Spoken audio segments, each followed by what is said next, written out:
Inilah pertanyaan yang mengusik peradaban manusia sejak ribuan tahun silam. Sebuah pertanyaan yang hanya tersingkap selapis demi selapis oleh para pencari hakikat sejati. Apa yang terjadi pada ruh manusia setelah kematiannya? Isi pada video ini bukan sekedar dongeng tentang surga ataupun neraka, bukan pula teori reinkarnasi yang simplistik. Ini adalah perjalanan ruh melintasi dimensi-dimensi yang tidak terpahami oleh akal. Sebuah ekspedisi menuju hakikat ketuhanan yang bahkan para guru sufi, mereka pun hanya bisa menggambarkannya dengan metafora. Dalam beberapa menit ke depan, kamu akan diajak menyelami ilmu yang hanya diajarkan di lingkaran tertutup para mistikus, dikodekan dalam kitab-kitab kuno, dan dirahasiakan dari mereka yang belum siap. Ini bukan tontonan biasa. Ini adalah peta perjalanan abadi jiwa manusia.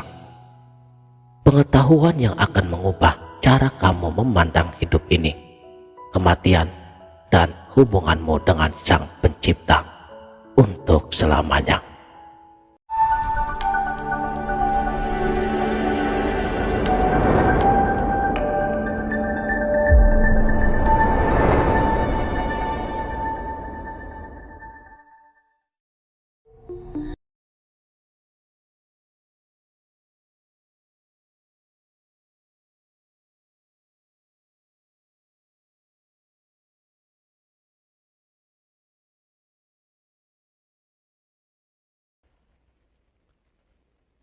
Bismillahirrahmanirrahim.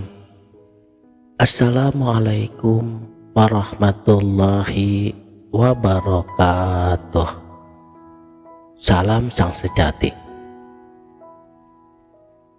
Untuk dapat memahami dengan apa yang akan saya sampaikan dalam video ini, pertama, kamu harus memutus rantai persepsi duniawi bahwa ruh bukanlah sesuatu yang mati ketika jantung berhenti berdetak. Ia adalah percikan cahaya ilahi, nafas ilahi yang ditiupkan ke dalam tanah liat. Dalam Al-Quran, ia disebut ruh min amri Rabbi, ruh dari perintah Tuhanmu. Bukan materi, bukan energi, tetapi entitas transenden yang menjadi kunci kesadaran manusia. Para filsuf Yunani menyebutnya nous, kaum Vedanta menyebutnya Atman, sementara Syekh Ibnu Arabi menggambarkannya sebagai cermin tak bernoda yang memantulkan wajah ilahi. Tapi semua ini hanya bahasa simpel, sedangkan hakikatnya ruh adalah singularitas, titik di mana keabadian bertemu keterbatasan, keilahian menyatu dengan kemanusiaan. Jadi kematian fisik hanyalah proses pelepasan, seperti kupu-kupu yang merobek kepompongnya. Ruh melepaskan diri dari jasad untuk kembali kepada dimensinya yang azali. Tapi kemana dan bagaimana? Disinilah kita mulai menyentuh rahasia yang disembunyikan di sebalik tabir kematian. Dengarkanlah, saat nafas terakhir berhembus, ini bukan akhir dari segalanya. Justru disitulah tirai dunia tersibak. Dalam tradisi Islam, ini disebut fase sakaratul maut, detik-detik di mana ruh ditarik dari tubuh. Tapi ini bukan sekedar rasa sakit. Ini adalah ritual transisi yang menurut kitab Tibetan Book of the Dead, roh akan mengalami cahaya murni, manifestasi langsung dari realitas yang absolut. Dan bagi jiwa-jiwa yang terlatih dalam disiplin spiritualitas, ini adalah saat pencerahan tertinggi. Namun bagi yang terbelenggu oleh nafsunya, ia akan lari dari cahaya tersebut menuju alam-alam samar yang dipenuhi oleh ilusi. Di sini kita temukan hukum spiritual. Kematian adalah cermin hidup. Apa yang kamu latih dalam tafakur, doa ataupun kontemplasi, itulah yang akan menjadi otot rohani untuk menghadapi fase ini. Tak ada yang kebetulan, tak ada yang instan. Inilah mengapa para sufi berkata, matilah sebelum kamu mati.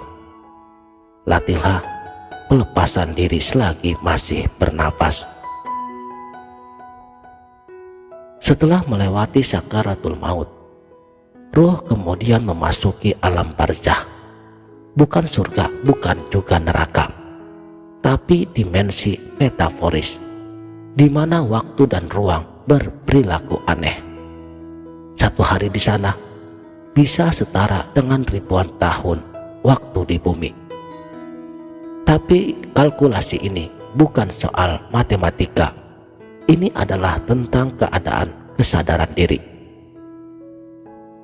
Di alam barzah, ruh mulai menuai hasil dari karma atau amal perbuatannya.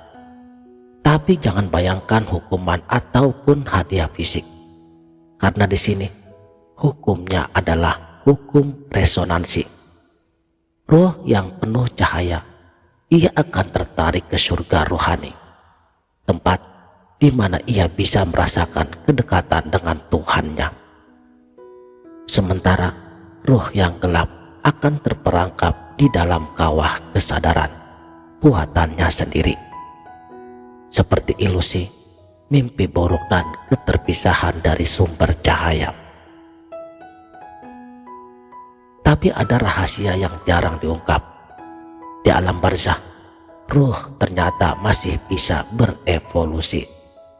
Seperti doa-doa orang-orang yang masih hidup, sedekah yang dikirim, bahkan permintaan ampunan. Semua itu menjadi makanan bagi ruh untuk naik tingkat. Inilah mengapa tradisi mendoakan leluhur itu bukan sekedar ritual biasa, tetapi sebagai teknologi spiritual yang menghubungkan setiap dimensi. Saudaraku sang sejati, pernahkah kamu merasa seolah-olah mendengar suara orang yang telah tiada? Atau kamu bermimpi yang terasa lebih nyata daripada kenyataan? Mungkin itu bukan halusinasi. Yang menurut guru sufi, bahwa ruh orang meninggal bisa mengunjungi orang di dalam mimpinya. Sebuah pertemuan di alam malakut. Tapi ini bukan interaksi fisik.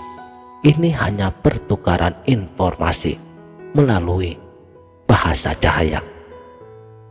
Dan mereka yang ruhnya telah mencapai makom tertinggi bahkan bisa memberi ilham, membimbing, atau memperingatkan, semuanya melalui simbol-simbol transenden. Tapi waspadalah, karena tidak semua penampakan berasal dari ruh yang mulia. Sebab ada juga entitas alam barzah yang terjebak dalam ilusi dan bisa menipu. Disinilah pentingnya penyucian hati, karena hanya hati yang bersih, seperti cermin yang bisa membedakan bisikan-bisikan ilahi dari tipu daya jin dan setan.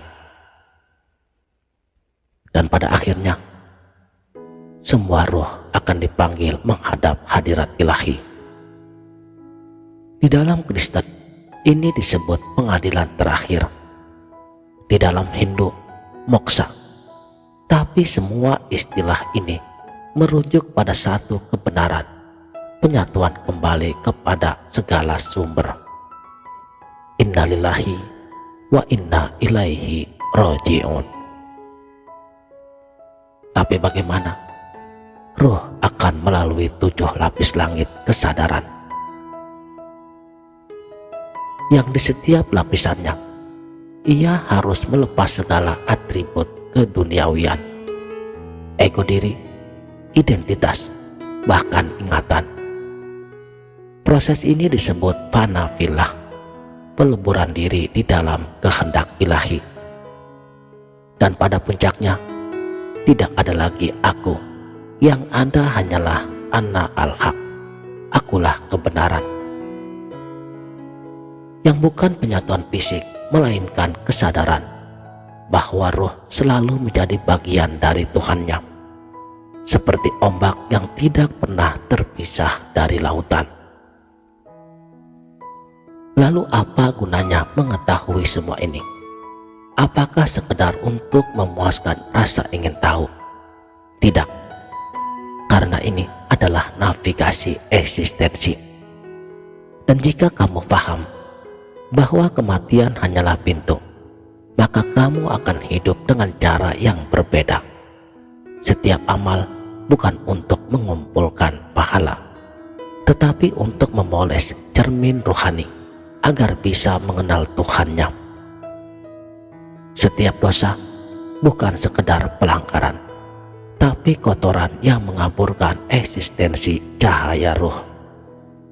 Dan ketika kamu mendoakan orang yang meninggal, kamu bukan sekedar mengirim hadiah, tetapi sedang menjadi bagian dari jaring-jaring cahaya kosmik yang membantu mereka naik ke tingkat kesadaran lebih tinggi. Inilah simbiosis suci antara alam materi dan alam rohani. Sekarang kamu memegang rahasia yang disembunyikan di balik ribuan tahun tradisi, kitab, dan pengalaman mistis. Tapi pengetahuan ini tidak akan berguna jika hanya menjadi teori. Mulailah berkomunikasi dengan rohmu sendiri. Setiap malam sebelum tidur, bertanyalah, jika besok aku mati, sudah siapkah rohku menghadap kepadanya?